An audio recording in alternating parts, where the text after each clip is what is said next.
time machine and wait. That's not a question! Questions! I need answers! Alright, I think I'm going to tackle 2 questions today. We got one from Stan Aker, 8264. I have never gotten into MST3K, and none of my friends have watched it, but I see the love for the show all over the internet. Where, in your opinion, is a good starting point to watch? Are there any bad seasons? Is Manos the Hands of Fate really that bad? Now, here's the thing about Mystery Science Theater. Almost any television series, I would say, yeah, watch it from start to finish, in order.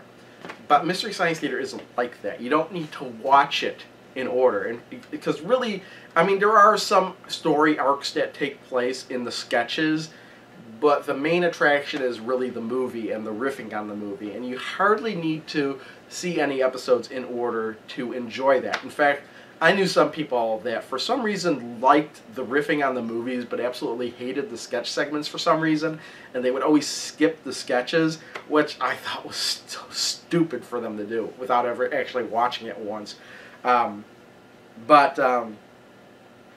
What's a good starting point? Netflix. Just check out Netflix. There's a couple episodes on there.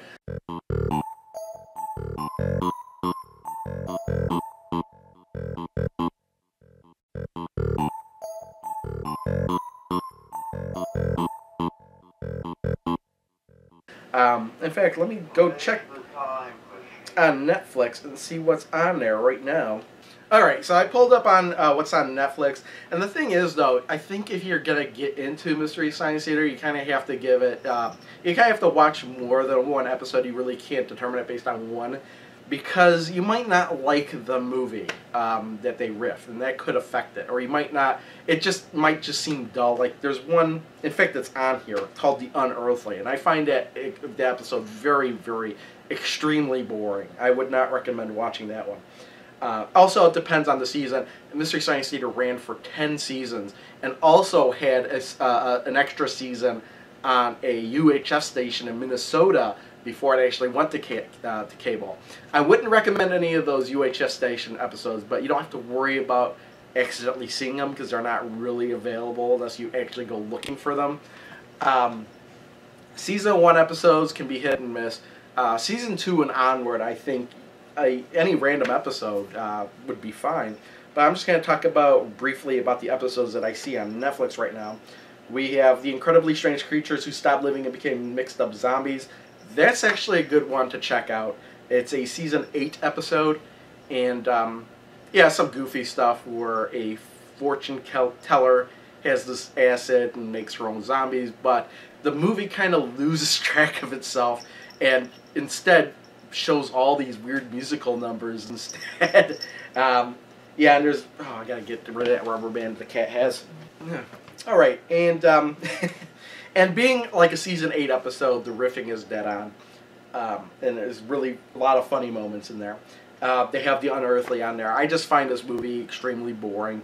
Again, their jokes, some of them are pretty good, but I just cannot follow the plot of the movie at all. Then there's Warrior of the Lost World, which is like a Mad Max ripoff, and it is a great movie for riffing. It's just hilarious. Just the things that come out of are just totally random in the movie. It's really, really worth a watch. You got Final Justice. It's a season 10 episode, so they actually make a lot of throwback references to an older episode they did, Mitchell. But yeah, that one's worth a watch. It's about a Texas lawman who actually captures this Italian mob boss, and he's not Italian, he's Maltese, I guess, from the country of Malta, and he escorts him to Malta, but the guy continually, the guy escapes, and he just is this Texan guy in this little town in Europe, and he's just causing all this trouble. And it's actually kind of funny.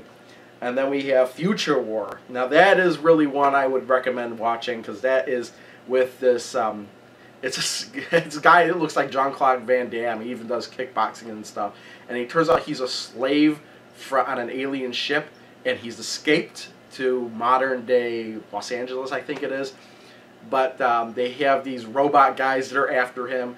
And instead of, imagine if these robot guys had sniffing dogs to sniff out the fugitive, but imagine they're not dogs, but imagine they're dinosaurs. Yeah, that's so these dinosaurs here after getting him, and he stabs a dinosaur in the neck and he explodes. Yeah, it's it's well worth a watch. Then we have Laser Blast. Last episode of season 7. Yeah, aliens come down to the planet and they. I guess there's a monster rampaging in the desert. They get rid of the monster, but they forget the alien technology that the monster had. And then some other guy finds it, and he turns into the monster and starts shooting, laser blasting everything. Eddie Deason is in this movie. Worth a watch. Then there's The Phantom Planet. Second episode of season 9, I believe. I might be wrong on it. I think it was the second episode. It's an older 50s movie. But it's still worth a watch. I mean, this is one of those movies that would have been, I guess, great in the 50s, but over time really doesn't hold up. Astronauts are in outer space.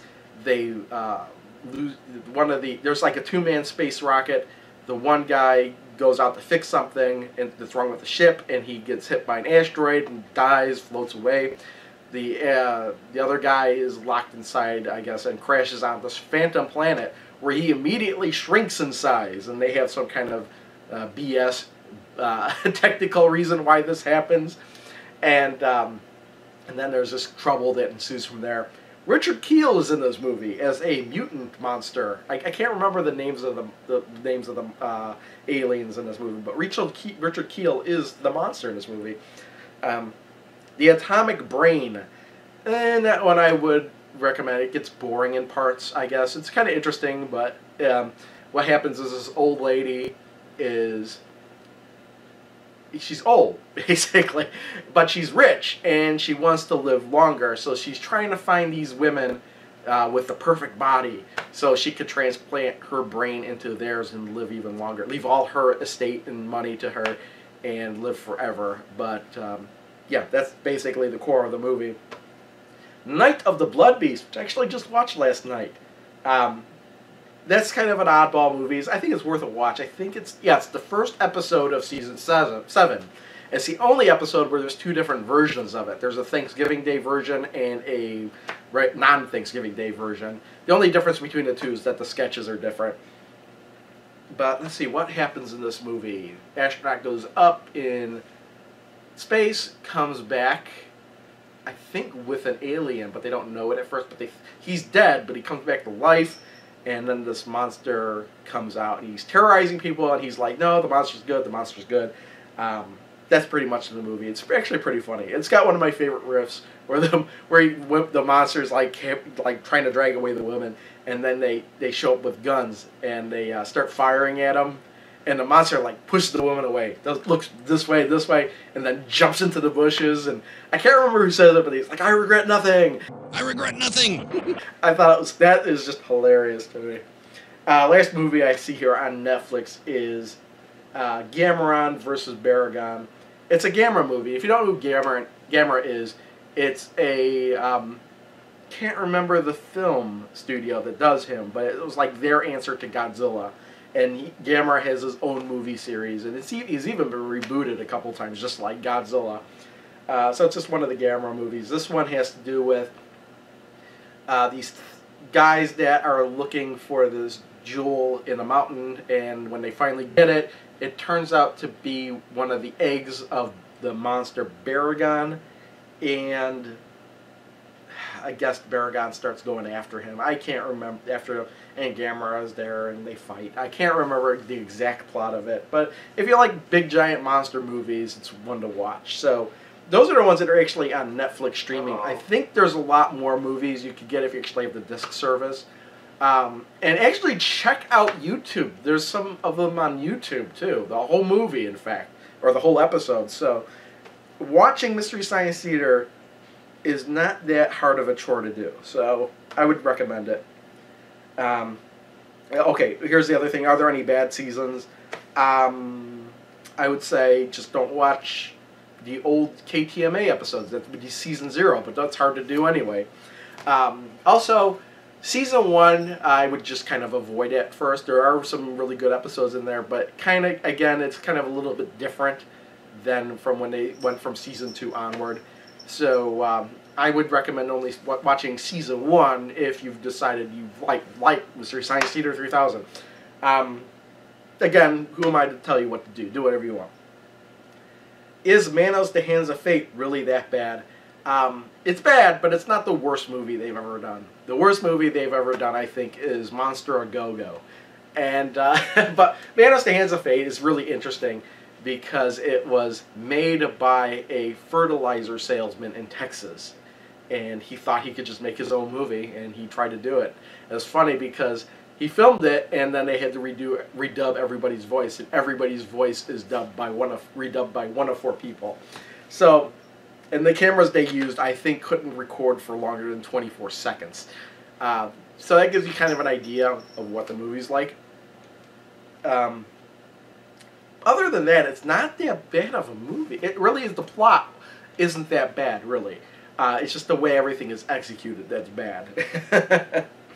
Okay, I'm going to move on to the next question. It's kind of Mystery Science Theater related.